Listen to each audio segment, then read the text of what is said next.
Pengacara suamiku berbisik 5 kata. 5 kata yang membuat wajahnya memucat, yang membuat dia tersentak, seperti orang yang baru sadar pintu rumahnya terkunci dari dalam.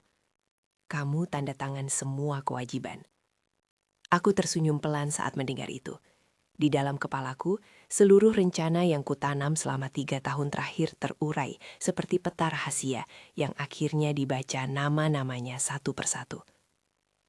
Suami saya mengambil segalanya dalam perceraian. Dia tidak tahu apa yang sebenarnya dia ambil, dan kalau cerita balas dendam cerdas ini menarik buatmu, subscribe dulu dan tinggalkan komentar. Katakan dari kota mana kamu menonton. Nanti kamu bakal suka bagian ketika dia baru menyadari apa yang telah dia ambil. Ketika aku pertama kali bertemu Vincent, aku pikir aku sedang jatuh cinta pada ide. Seseorang yang percaya pada visinya, seseorang yang bekerja keras, seseorang yang bisa membuatku merasa aman. Aku tidak menyangka sedang bertaruh pada seseorang yang kelak akan menilai semua itu sebagai modalnya sendiri, bukan hasil dari usaha kita bersama. Aku masih ingat meja kecil di sebuah kafe yang kami datangi malam itu. Aku membawa resum, dia membawa impian besar.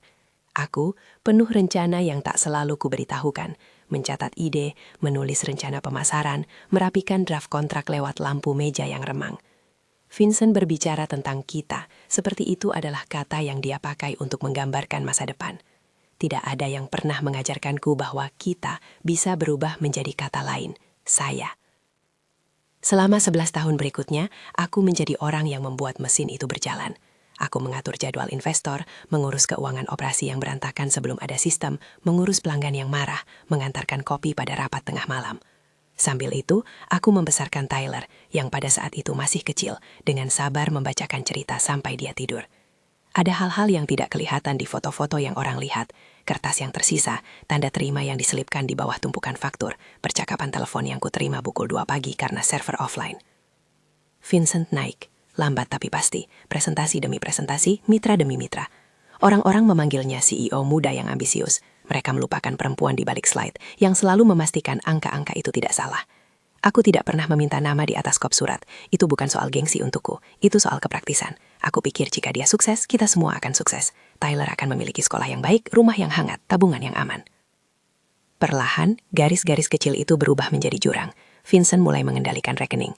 Awalnya aku pikir itu wajar. Kamu fokus di bidang eksternal, aku urus finansial, katanya. Seperti sedang menandatangani aturan main yang baru. Kau tahu kalimat itu yang terdengar seperti kompromi, tetapi sebenarnya adalah pengalihan. Ketika seseorang yang dulu berbagi kata kita mulai menulis aku di setiap halaman keuangan, itu biasanya bukan karena cinta, itu karena kalkulasi. Rumah kami, yang kami pilih bersama, mulai terasa seperti kandang. Dulu aku memasak dan menata meja dengan warna sage green yang aku pilih sendiri, karena itu membuat Tyler tertawa. Kini aku sering ditolak ke kamar tamu. Kamu bisa tinggal di sana sampai semuanya beres, kata Vincent sekali, lalu menutup pintu. Lorraine, ibu Vincent, datang dengan senyuman yang selalu terlihat manis di foto, tetapi suaranya penuh koreksi. Buat kopi lebih kuat, Alexis, katanya di depan tamu. Kamu kan ingin menghasilkan kesan yang baik. Kesan baik untuk siapa? Aku bertanya diam-diam pada cangkir yang panas. Di antara semua itu muncul Britney. Senyum sempurna, rambut yang selalu diatur, tangan yang selalu memegang gelas anggur di pesta-pesta. Dia datang seperti sinar yang hangat bagi Vincent saat dia pulang ke rumah yang semakin dingin. Persepsi orang luar adalah yang paling menipu. Dia tampaknya hanya seorang wanita lain. Aku tahu dia adalah katalis. Ketika seseorang baru berdiri di samping suamimu di foto, mereka sering tidak menyadari bahwa foto itu sedang memotret lebih dari sekadar momen. Ini juga memotret pergeseran kekuasaan. Dan ada Diane, seorang sahabat yang pernah kubilang akan menjadi saudara. Dia menemaniku waktu paling rapuh. Dia yang mengangkat telepon ketika aku menangis lewat jam 2 pagi. Dia yang seharusnya mengingatkan Vincent tentang komitmen kita. Tapi ketika pilihan berhadapan dengan kepentingan, Diane memilih kepentingan. Itu bukan pengkhianatan dramatis seperti dalam film. Lebih pada hal-hal kecil, komentar yang dibuatnya, informasi yang dia berikan kepada pihak lain, konsekuensi kecil yang ditumpuk jadi bukti besar. Kepercayaan kita bagai kertas roti yang dibalik sedikit demi sedikit hingga lubang kecilnya tumbuh. 3 tahun sebelum aku berdiri di ruang sidang itu dan mendengar 5 kata yang membunuh semuanya untuknya, aku menemukan sesuatu yang seharusnya tidak ada. Itu bukan satu hal besar yang dramatis, tapi pola. Pola yang muncul dari pemeriksaan rutin pada file pajak lama ketika aku sedang mencoba mengatur ulang lemari arsip di rumah, sebuah tugas yang kusangka sepele. Aku menemukan transaksi yang tidak sesuai. Pertama, sebuah pinjaman terhadap rumah yang sama, tapi diberi nama entitas yang berbeda, entitas yang kurasa baru. Lalu, ada dokumen hipotek kedua dengan jumlah yang tidak kecil. Itu seperti melihat gambar di mana ada dua orang menggenggam satu dompet, dan hanya satu yang mengakui itu. Lebih jauh, beberapa invoice pembayaran untuk vendor yang tidak pernah aku temui di kantor kami. Dana yang ditandai sebagai pengeluaran operasional, tapi diarahkan ke rekening yang tidak berhubungan dengan bisnis inti. Investasi yang kukira ada, saldo akun yang dulu kita bicarakan untuk dana pendidikan Tyler, menghilang dari laporan terakhir. Ada juga hal yang membuat dadaku semakin sesak. Sejumlah besar yang diletakkan pada sebuah akun investasi, sebuah akun mata uang kripto yang pernah kami bicarakan sebagai eksperimen kecil, tampak telah lenyap. Bukan hanya hilang, ada jejak pengiriman yang menunjukkan telah ada pemindahan ke alamat dompet yang tidak dikenal, dilakukan pada waktu ketika aku baru saja pulang sendirian dari perjalanan kerja. Mereka bilang kripto itu volatil, dan aku tahu itu. Tetapi cara dana itu menghilang membuat pola yang mengkhawatirkan. Bukan hanya risiko pasar, tapi penyaluran aktif. Ketika aku mulai mencatat, angka-angka itu mulai menyusun cerita. Papan tulis kecil di apartemen kami dipenuhi coretan, aku menempelkan cetak rekening, membuat barisan merah dan hijau. Ada pinjaman yang menumpuk, hipotek kedua yang menambah beban, dan pengeluaran pribadi yang dikeluarkan lewat rekening perusahaan. Aku tidak langsung bertindak. Mengapa? Karena aku tahu satu hal. Konfrontasi tanpa persiapan adalah seperti melempar kartu domino ke meja yang penuh angin. Kamu akan melihat semua jatuh, tetapi tidak ada yang terkumpul kembali. Aku menunggu. Itu bukan sifatku yang paling alami. Aku suka menyelesaikan masalah. Tapi beberapa pertempuran aku pelajari tidak dimenangkan di ruang tamu. Mereka dimenangkan dalam sunyi, di hadapan dokumen, dengan saksi yang tepat, dan dengan strategi yang dipikirkan matang. Aku mulai menyusun rencana. Bukan rencana balas dendam, bukan balas dendam kasar yang memuaskan orang-orang yang menonton sinetron, lebih sebuah rencana untuk mengamankan masa depan anakku, untuk memastikan bahwa jika saya harus melepaskan sesuatu demi keselamatan, yang saya lepaskan tidak berarti kehilangan segalanya. Pertama, aku mengamankan bukti. Aku membuat salinan terpilih dari laporan bank lama, menyalin email yang relevan, menyimpan screen capture percakapan, dan memindai dokumen hipotek yang kutemukan. Aku menaruh semuanya di tempat yang tidak terduga. Sebuah brankas bank yang aku buka atas namaku sendiri, sebuah akun email terenkripsi yang hanya ku ketahui kata sandinya, serta sebuah flash drive yang kugembok dengan kode. Tidak ada yang spektakuler secara teknik, hanya tindakan logis. Ketika kamu ingin membuat sesuatu tak mudah diambil, kamu menyebarkan salinannya di tempat-tempat yang aman. Kedua, aku mencari penasihat yang dapat dipercaya. Nina Castellano adalah satu-satunya pengacara yang pernah membuatku merasa tenang sejak aku menerima kenyataan. Dia bukan pengacara yang berteriak di halaman depan majalah, dia pengacara yang berbicara dalam angka, yang mengerti bagaimana dokumen bekerja, dan yang menilai resiko tanpa drama. Aku datang ke Nina seperti orang yang masuk ke klinik medis, gelisah, tapi dengan harapan bahwa ada sesuatu yang bisa diperbaiki. Dia mendengarkan tanpa menghakimi. Yang dia lakukan adalah menempatkan petunjuk di atas meja. Opsi-opsi yang secara prinsip umum digunakan untuk melindungi kepentingan anak dan pasangan yang lebih rentan, bukan trik gelap. Salah satu instrumen yang kami diskusikan adalah jenis trust yang singkatnya dimaksudkan untuk melindungi aset demi kepentingan anak. Aku akan menyebutnya trust yang sulit dibalik, karena itulah fungsinya, menempatkan sejumlah aset di bawah pengelolaan pihak netral dengan tujuan utama pendidikan dan kesejahteraan anak. Nina menjelaskan fungsi, bukan mekanisme lengkapnya. Tidak ada detail operasional karena itu bergantung pada yurisdiksi dan situasi spesifik.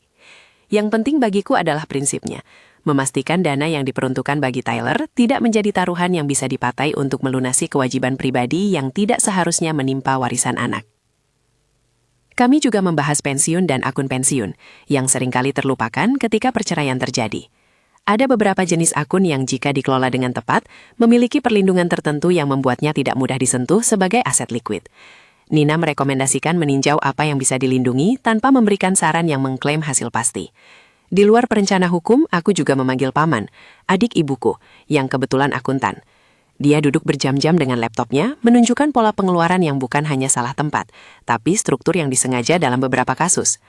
Mereka mencoba membuat utang tampak seperti kewajiban perusahaan, dia mengatakan padaku, agar siapapun yang mengambil perusahaan itu juga mengambil utangnya. Itu adalah pengamatan yang tajam, struktur yang dirancang untuk memindahkan risiko, bukan membaginya. Anakku Tyler tahu sedikit tentang semua ini. Apa yang dia tahu adalah rutinitas kami. Aku mengantarnya ke sekolah, kami membeli es krim pada hari Jumat, aku membantu dengan PR matematika yang dia suka. Aku memeluknya pada malam-malam ketika manipulasi emosional membuatku lelah. Ada momen-momen kecil yang mengingatkanku mengapa semua usaha ini penting. Senyumnya saat menemukan coretan di buku gambarnya, tangannya yang selalu menggenggam jari telunjukku sebelum tidur. Aku ingin masa depan itu aman. Itu bukan hanya tentang harta, itu tentang rasa aman yang tetap dia rasakan setelah rumah kami pecah. Selama 3 tahun itu aku memilih sabar sebagai alat. Sabar bukanlah pasif, sabar adalah perencanaan dengan disiplin. Aku menunggu saat yang tepat untuk memindahkan aset ke dalam trust itu. Menunggu bukti cukup kuat agar di pengadilan tidak terlihat seperti tuduhan emosional seorang mantan istri. Aku menunggu sampai aku dan Nina mengerti bahwa struktur hukum akan memberikan perisai yang cukup untuk kepentingan Tyler. Aku mempelajari cara-cara untuk melestarikan akun pensiun, memastikan dokumentasi yang diperlukan diarsipkan, dan menyiapkan versi cadangan dari setiap dokumen penting. Itu semua memakan waktu, pikiran, dan pengorbanan. Termasuk mengorbankan keinginan untuk segera berkonfrontasi. Ada seni dalam pura-pura kalah. Orang melihatnya sebagai kelemahan, dan itulah tujuannya, mengundang lawan untuk lengah. Ketika kamu bertindak seperti seseorang yang lelah dan menyerah, lawan biasanya merasa menang, pontang-panting. Rasa kemenangan itu mendorong mereka untuk membuat keputusan yang ceroboh. Aku harus akui, memerankan peran wanita yang pasrah itu melelahkan secara emosional. Aku memasang wajah letih saat dia memuji dirinya sendiri di depan tamu. Aku menahan komentar ketika hendak memberitahu Lorraine bahwa komentar-komentar menyakitkan itu tidak pantas. Aku mengangguk ketika Diane mengatakan bahwa mungkin inilah jalan terbaik. Di sisa-sisa senyuman yang kuberikan pada mereka, aku menaruh strategi. Di mediasi awal, aku sengaja tidak menuntut banyak. Aku bilang pada Nina bahwa akan lebih baik jika aku meminta angka yang kelihatan rendah. Sebuah jumlah yang cukup untuk memulai hidup baru, yang terlihat di mata Vincent seperti pengakuan bahwa aku memang kalah. 50.000 USD. Angka itu kecil bagi siapapun yang yakin memegang segalanya. Vincent mengangkat alisnya sedikit, dan itulah yang kami harapkan. Orang yang percaya mereka menang besar cenderung membaca sedikit saja. Mereka menandatangani sesuatu karena mereka yakin menang secara total. Mereka jarang membaca lampiran yang merinci apa yang sebenarnya mereka ambil. Dalam pikiran orang awam, dokumen-dokumen hukum adalah hal kering dan membosankan. Itu keuntungan. Lampiran kewajiban, yang dalam praktik sehari-hari kami sebut lampiran kewajiban, adalah bagian kecil dari perjanjian mediasi yang sering diabaikan. Di dimensi hukum, lampiran itu bisa menentukan beban dan tanggung jawab, bukan hanya kepemilikan. Aku tidak mengatakan ini seperti panduan teknis. Aku hanya mengatakan bahwa hal-hal kecil itu seringkali menentukan nasib. Ini adalah alasan kami menaruh banyak waktu untuk menyusun klausul-klausul yang menautkan aset tertentu dengan kewajiban spesifik. Maksudnya sederhana, jika seseorang mengambil aset tersebut, dia juga harus mengambil kewajiban yang bersangkutan. Itu adil pada akhirnya. Hanya saja orang yang terburu-buru jarang membalikan lembaran terakhir. Persiapan kami tidak hanya soal dokumen, ini juga soal psikologi. Aku tahu bahwa Vincent suka menunjukkan tanda tangan dan keberanian di depan orang. Aku tahu bahwa Britney dengan cangkir kopi mahalnya akan merasa lebih puas jika dia bisa memamerkan kemenangan itu. Aku tahu juga bahwa hukuman sosial bisa menjadi alat yang lambat tapi efektif. Ketika orang-orang terdekat melihat apa yang sebenarnya terjadi, reputasi bisa runtuh lebih cepat daripada bisnis. Tetapi aku tidak mengandalkan rumor, aku mengandalkan bukti. Ada momen-momen ketika saya meragukan metode ini, malam-malam ketika saya terjaga hingga jam 3, karena rasanya seperti menunggu gempa yang tak kunjung tiba. Saya bertanya kepada diri sendiri, apakah sabar itu terlalu mahal? Saya menangis sendirian di dapur saat Tyler tertidur, menatap foto lama kami bertiga yang ditempel di kulkas. Kami tertawa, rambutku kusut, Vincent terlihat lelah tapi bahagia. Saya memeluk foto itu seolah memohon padanya untuk tidak berubah menjadi kenangan yang pahit. Namun setiap kali ragu datang, aku mengingat hal-hal kecil. Dokumen yang ada di brankas, komentar dari paman yang bilang, jangan biarkan emosi membuatmu membakar jembatan yang bisa membuatmu selamat. Dan pandangan Nina yang tenang, penuh rencana. Lambat laun, strategi itu memberi bentuk. Trust itu aktif. Kami menempatkan jumlah yang mengamankan pendidikan dan kebutuhan Tyler untuk tahun-tahun mendatang. Salinan dokumen dikirim ke brankas, disimpan di server aman, dan ada saksi yang bisa mengkonfirmasi keberadaan file-file itu. Kami juga menyiapkan garis besar negosiasi. Aku akan meminta 50.000 USD, melepaskan klaim atas sebagian aset yang terlihat, agar Vincent tergoda untuk mengambil sisanya tanpa audit. Aku tahu betul, siapapun yang serakah di depan mata akan melesat tanpa memeriksa detail lampiran. Malam sebelum mediasi pertama, aku mengecat sedikit sudut ruang tamu. Tidak untuk dramatis, hanya karena warna sage green itu memberi ketenangan aneh. Tyler tertawa, meminta satu cerita lagi tentang dinosaurus dan kapal luar angkasa. Kami menata tasnya untuk sekolah esok, dan aku menatap jam kecil di meja yang menunjukkan pukul 11 malam. Ada bau kopi tua di udara, buku laporan yang tersebar seperti peta, dan perasaan yang sulit dijelaskan. Tidaklah bahagia, bukan pula dendam pekat. Hanya sebuah ketenangan yang berasal dari mengetahui bahwa langkahku terukur, bukan impulsif. Pagi hari itu ketika aku mengenakan blazer yang sederhana, bukan terlalu formal, namun cukup untuk menunjukkan bahwa aku hadir bukan untuk menyerah. Aku melihat cermin dan bertanya pada diriku sendiri, apakah aku masih bisa tersenyum ketika semua itu selesai? Tyler menempelkan tangan kecilnya pada jari-jariku belai, memberikan sebuah gambaran kertas yang telah dia gambar seminggu lalu. Sebuah rumah kecil, matahari di sudut, dan tulisan mama yang ia buat dengan susunan huruf unik. Aku menyimpan gambarnya di dompet, di samping salinan dokumen yang kubawa. Ada sesuatu yang memegangku lebih kuat daripada ketakutan. Tanggung jawab pada masa depan anakku. Di luar gedung mediasi, Vincent sudah berdiri. Jaketnya masih sedikit kusut, rambut yang selalu ditata, senyum yang tertempel rapi. Britney di sampingnya seperti aksesoris yang sempurna. Kuku manikurnya mengkilap, tasnya memantulkan cahaya. Mereka tampak seperti dua orang yang sudah menang. Sementara itu, aku menata langkah, memeriksa kembali satu kali lagi catatan kecil di saku blazer. Nina mengangguk padaku dengan mata yang mengatakan, kita tahu apa yang kita lakukan. Harold Whitfield, pengacara Vincent berjalan melewati kami dengan senyuman diplomatis, penuh percaya diri, seperti orang yang yakin tidak perlu memeriksa bagian bawah kontrak. Pintu ruangan mediasi berayun, dan bau ruangan itu, kertas, parfum, dan sedikit aroma kopi menerjang. Aku menata napas, meletakkan senyum yang terukur, dan melangkah masuk ke meja bundar. Ada beberapa orang di sekeliling, mediator, 2 pengacara yang mewakili pihak kami, dan beberapa asisten yang mencatat setiap kata. Tyler tidak berada di ruangan itu. Dia masih di sekolah, dijaga oleh bibinya pada hari itu. Itu lebih baik. Aku ingin pertempuran ini terjadi di hadapan orang dewasa saja. Aku duduk, meletakkan mapku yang rapi di depan, dan menatap Vincent. Matanya mencari kemenangan. Matamu. Aku ingin memenuhi kekecewaan itu dengan sesuatu yang tidak kasar, tetapi pasti. Saat mediator membuka percakapan, suaranya lembut, kata-katanya jelas. Kita di sini untuk mencari solusi yang adil bagi semua pihak, terutama bagi anak. Aku menoleh sebentar pada Nina. Ada set pesan yang kami sepakati. Berikan kemauan sedikit, biarkan mereka meluapkan kepercayaan diri. Biarkan mereka menandatangani apa yang mereka anggap milik mereka. Ruang itu terasa panas sejenak. Aku duduk tegap, mendengarkan setiap kata yang diucapkan. Ada detik-detik di mana aku merasa hampir seperti berdiri di tepi panggung, menahan napas sebelum adegan klimaks. Namun itu bukan akhir dari cerita ini. Itu hanya babak yang kami rancang untuk memancing gerakan yang lebih besar. Aku membuka mulut hendak mengatakan sesuatu yang sederhana, sesuatu yang terlihat seperti menyerah namun sebenarnya adalah pancingan. Sebuah kebohongan manis yang bisa membuat lawan menunjukkan diri. Vincent tersenyum, dan tanpa sengaja menunjukkan kesombongan yang akan menjadi kelemahannya. Aku menunggu, menahan semua rasa ingin memegang kembali yang seharusnya. Aku menyadari satu hal, saat orang mengira mereka mengambil segalanya, mereka sering tidak tahu apa yang sebenarnya mereka ambil. Dia menandatangani sebelum membaca halaman terakhir. Itu yang dia lakukan, menggoreskan tanda pada garis itu dengan percaya diri seperti orang yang sudah menang sebelum pertandingan dimulai. Aku melihat matanya saat pulpen itu meninggalkan bekas tinta. Sekilas kebanggaan, lalu kebingungan tipis, kemudian kepanikan yang datang terlambat seperti angin dingin pada hari yang tadinya cerah. Harold berbisik sesuatu yang tak kudengar dari tempat duduknya. Suaranya terdengar seperti upaya untuk menambal kain yang robek. Aku menahan napas sejenak, lalu melepaskannya perlahan seperti orang yang melepaskan benang jahit terakhir dari kumpulan jahitan yang telah lama dirancang. Mediator mengumumkan bahwa kesepakatan tercapai. Kamera telepon genggam yang diselinapkan oleh seseorang di sudut ruangan memancarkan lampu kecil yang kupikir akan disimpan sebagai bukti kebodohan mereka. Vincent tersenyum. Britney mencubit tangannya, dan beberapa orang bertepuk tangan pelan, seolah merayakan akhir perang kecil yang mereka bayangkan. Mereka tidak tahu bahwa perjanjian itu memuat baris-baris kecil yang akan menjadi batu sandungan utamanya. Mereka percaya pada ritus tanda tangan. 1 garis, 1 kertas, lalu menang. Mereka tidak mengerti atau tidak mau mengerti bahwa dokumen-dokumen bisa menyimpan kebenaran yang menyakitkan. Beberapa hari kemudian, surat panggilan sidang datang ke meja kami. Aku sengaja memilih hari yang cerah untuk membacanya. Ada rasa sinis yang lucu ketika aku membuka amplop, melihat nama hakim yang tercantum, Patricia Holden, dan membaca jadwal pengadilan.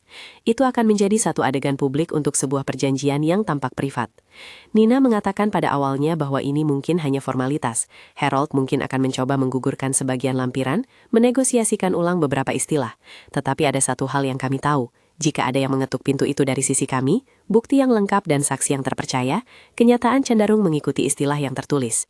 Sidang pembacaan perjanjian diadakan di ruang yang bau amonia pembersih dan kayu tua. Lampu-lampu di langit-langit membuat pantulan samar pada kertas yang terbentang di meja panjang. Judge Holden masuk dengan langkah tegap. Ada keseriusan di wajahnya yang membuat semua bisik-bisik berhenti otomatis. Harold berdiri, mengangguk sopan. Nina memandangku sebentar sebelum menunduk pada dokumen. Aku merasakan beratnya momen itu seperti bahu seorang yang memikul ransel berisi kenangan. Pembacaan dimulai dengan prosedur standar. Nama pihak, tanggal, pernyataan kesepakatan. Lalu, Nina meminta agar lampiran kewajiban disorotkan. Aku melihat Harold menegang. Ia tak pernah berharap bahwa bagian kering itu akan dibaca lantang di depan publik. Ketika pengadilan meminta agar setiap bagian yang relevan dibacakan, sesuatu yang sederhana dan berbahaya pun terpampang. Lampiran yang menghubungkan aset-aset tertentu dengan kewajiban-kewajiban spesifik. Pinjaman kedua atas rumah, utang perusahaan, tanggung jawab hipotek investor yang dulu dibuat atas nama entitas lain. Dalam bahasa hukum yang sederhana itu tersirat satu konsekuensi praktis. Pihak yang mengambil aset tertentu juga mengambil utang yang melekat padanya. Ada sunyi singkat, yang kemudian diisi oleh suara Harold yang berusaha meyakinkan hakim bahwa beberapa klausa membingungkan, bahwa ada interpretasi lain. Judge Holden menatap ia dengan mata yang menanyakan bukti. Harold menawarkan argumen yang biasa. Mediasi termaksudkan menyelesaikan sengketa, bukan memeriksa setiap lampiran secara mendalam. Nina menjawab dengan tenang. Mediasi memang menyelesaikan sengketa, tetapi tidak membuat perilaku menipu menjadi sah. Dan ada bukti bahwa beberapa kewajiban sebenarnya adalah tanggung jawab personal Vincent yang ditaruh dalam struktur yang mencoba mengalihkan beban kepada orang yang mengambil aset. Sambil mendengarkan, aku membayangkan kembali malam-malam ketika Paman duduk menatap layar laptop dan menunjukkan bagaimana utang bisa dikamuflase. Ketika bukti finansial itu dipertontonkan, lembaran transfer, cetak rekening yang menunjukkan aliran dana ke entitas tidak terkait, tanda tangan yang sama di dokumen yang berbeda, sesuatu berubah di wajah Vincent. Pucatnya tidak lagi samar-samar. Penonton di galeri kecil ruang sidang menyenggol bahu satu sama lain. Bisik-bisik menjadi gelombang kecil yang menyebar. Hakim Holden tidak menunjukkan kebencian, dia menunjukkan ketegasan profesional. Ketika keputusan pertama keluar, dia menegaskan bahwa perjanjian itu valid dan mengikat, bahwa tanda tangan membawa konsekuensi hukum, termasuk ketentuan lampiran yang mengikat. Ia membuka kemungkinan bagi Harold untuk meminta klarifikasi tertentu, namun menegaskan bahwa jika pada mediasi pihak tersebut telah menandatangani klausa tanpa audit dan tanpa syarat, maka pengadilan cenderung memandangnya sebagai persetujuan bebas. Harold mencoba berargumen bahwa kliennya tidak diberi waktu cukup untuk memeriksa lampiran yang rumit itu. Nina hanya mengingatkannya bahwa Vincent memiliki kesempatan untuk melakukan audit tetapi menolak. Itulah titiknya. Pilihan untuk tidak memeriksa atau meminta pemeriksaan adalah pilihan yang kemudian harus dipertanggungjawabkan. Setelah sidang, Vincent mencoba merajut alasan. Di lorong gedung pengadilan, ia bertanya dengan suara yang retak. "Kenapa kamu tidak bilang dari awal?" Aku menatapnya dengan ketenangan yang telah aku latih selama bertahun-tahun. "Karena saat itu aku memilih untuk bermain sesuai aturan mereka," kataku. "Jika aku berteriak sekarang, semua itu akan terlihat seperti keluhan emosional. Aku menunggu bukti yang bisa ditunjukkan." Kata-kata itu tidak untuk membanggakan diriku. Mereka menjelaskan sebuah strategi yang selama ini kudalangi. Reaksi publik terhadap kejadian ini terasa seperti gelombang kecil di kota kecil. Teman-teman lama mengirim pesan yang penuh canggung, beberapa terus menanyakan detail yang tak perlu, beberapa membela Vincent karena kita semua bisa salah. Britney menghapus fotonya bersama Vincent di media sosial satu persatu, lebih seperti tindakan refleks daripada penyesalan. Lauren mengirim pesan yang rasanya seperti upaya untuk menjaga muka, ucapan yang terdengar sopan namun hampa. Diane menghindar, kenyataan bahwa ia pernah memilih sisi lain membuat posisinya jadi tak nyaman. Rasanya aneh melihat betapa cepat jaringan sosial yang dulu tampak tak tergoyahkan bisa retak ketika beban reputasi tiba. Dunia bisnis Vincent runtuh lebih cepat daripada aku kira. Para kreditor mulai menagih, investor menuntut audit, beberapa mitra bisnis memutuskan hubungan karena risiko yang tiba-tiba mengemuka. Hal yang paling ironis, mereka yang dulu tak mau membaca lampiran kini menghadapi faktanya lewat tuntutan pihak lain. Vincent mencoba mengajukan kebangkrutan sebagai jalan keluar, argumen yang sering ia pikirkan sebagai langkah dramatis yang hanya dilakukan oleh orang yang kalah.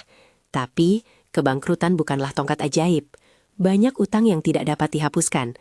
Beberapa investor tetap menuntut pertanggungjawaban personal dan reputasi bisnis yang runtuh membuat aliran pendapatan berhenti tiba-tiba. Sementara itu, aku membuka rekening baru untuk memindahkan dana trust anak, bukan demi diriku, melainkan demi Tyler. Trust itu telah diinisiasi dengan sungguh-sungguh, jumlah yang cukup untuk menutupi pendidikan dan kebutuhan dasar, dikelola oleh pihak netral yang bertanggung jawab untuk kepentingan Tyler. Aku tak ingin masuk ke rincian teknis bagaimana trust itu bekerja di yurisdiksi kami. Itu bukan intinya di sini. Intinya adalah hasil. Ada sesuatu yang aman untuk anak kami yang tidak bisa digunakan Vincent untuk menutupi utangnya secara pribadi.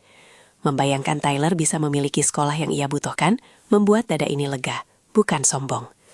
Kehidupan pasca keputusan itu tidak langsung cerah untukku juga. Uang 50.000 USD yang kuambil sebagai permintaan kecil di mediasi bukanlah jackpot yang membuat semua masalah hilang. Itu adalah modal awal, sebuah batu loncatan. Aku membayar konsultan pajak untuk memastikan uang itu diatur dengan bijaksana, menutup beberapa utang kecil yang menumpuk setelah pergolakan emosional, dan menyisihkan sebagian untuk pelatihan.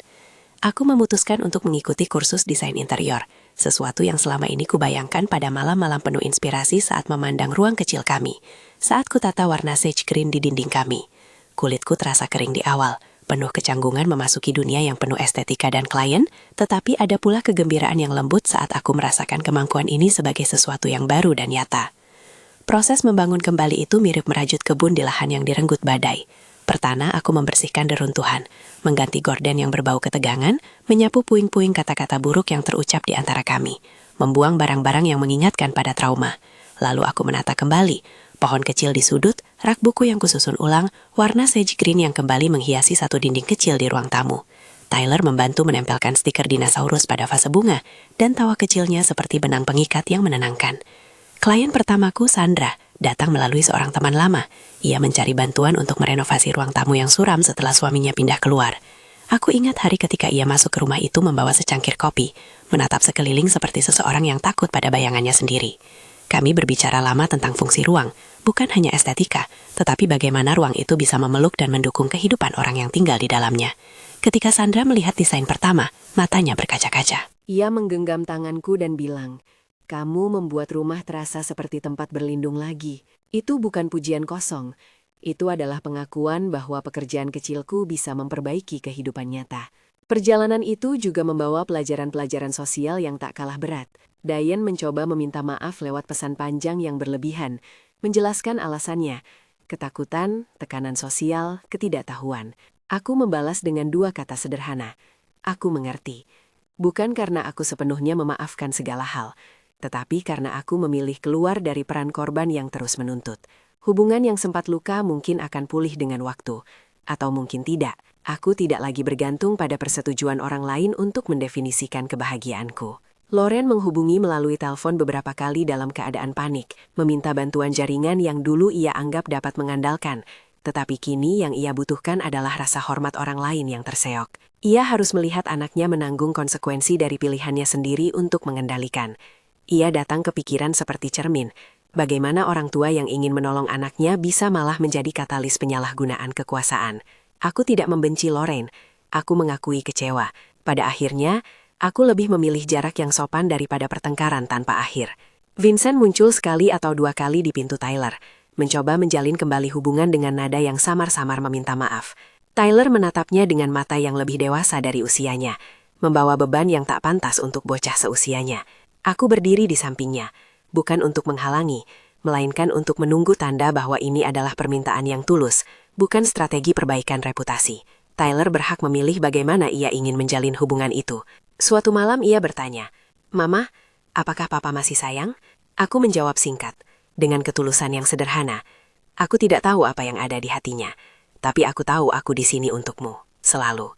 Jawabanku itu, tanpa sengaja, mengajarkan padanya batas yang sehat tanpa mematikan empati. Ketika debu mulai mengendap, ada sesuatu yang manis dan aneh. Perasaan keadilan yang bukan berasal dari pembalasan, melainkan dari perlindungan yang berhasil ditegakkan. Aku tidak menari di atas reruntuhan. Aku menata kembali puing-puing itu menjadi fondasi baru.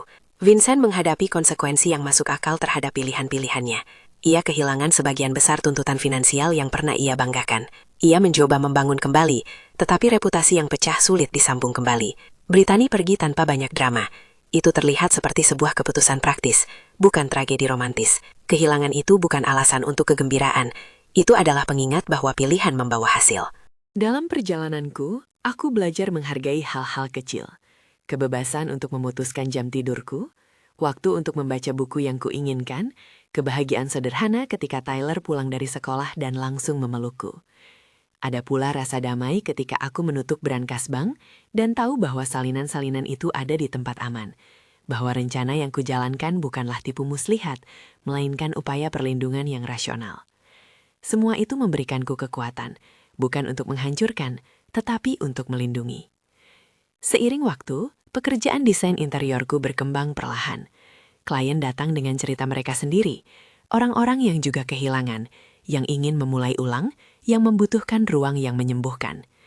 Aku menjadi apik dengan kata-kata saya, ruang yang menceritakan ulang hidupmu, warna yang menenangkan bukan sekedar pilihan estetika, itu langkah kecil menuju pemulihan.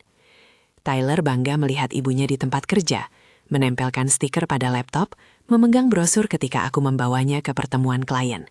Melihatnya, aku tahu bahwa usaha ini bukan hanya soal uang, tetapi soal contoh, bahwa kita bisa memilih untuk membangun kembali dari kehancuran. Dalam proses itu, ada juga saat-saat ketika aku harus membayar harga emosi. Terkadang aku terkejut melihat diriku sendiri mengingat halaman-halaman kontrak, angka-angka yang dulu kubaca di kamar tidur sambil memegang bayi. Kadang ada mimpi buruk di mana semua dokumen hilang, atau Tyler menghilang dari foto keluarga. Aku belajar menghadapi itu dengan konseling, dengan percakapan yang jujur bersama teman-teman yang masih tulus, dan dengan menuliskan peristiwa-peristiwa itu sebagai cara untuk mengurai. Menulis cerita ini juga menjadi terapi, cara menata pengalaman agar ia menjadi pelajaran daripada bara dendam. Salah satu hal paling menguatkan adalah melihat Tyler tumbuh dengan arsitektur rasa aman baru. Ia mulai bercerita tentang sekolah, tentang teman-teman, tentang mimpi-mimpinya. Kadang ia bertanya tentang masa lalu kami, tentang kenapa rumah dulu kacau, dan aku mencoba menjawab sesuai usia, jujur tanpa membebani. Beberapa orang memilih cara yang salah dalam menghadapi masalah. Aku berkata kepadanya, tugas kita bukan memperbaiki mereka, tapi menjaga hati kita tetap utuh. Ia mengangguk seperti anak yang lebih dewasa dari usianya, lalu berlari ke taman untuk bermain. Ada momen tenang ketika aku duduk di sofa baru yang kususun sendiri, melihat matahari sore memantul pada dinding sage green yang kukembalikan ke ruang tamu. Aku memegang secangkir teh, mendengarkan lagu lama yang dulu sering kami dengarkan bersama Tyler ketika ia masih sangat kecil. Perasaan tenang itu bukan kemenangan hedonis, itu buah dari kerja panjang yang tersusun adegan demi adegan, penemuan bukti, penyusunan trust, menahan diri, memainkan peran yang harus dimainkan hingga waktu yang tepat datang. Sebelum aku menutup cerita ini, ada beberapa hal yang ingin kusampaikan.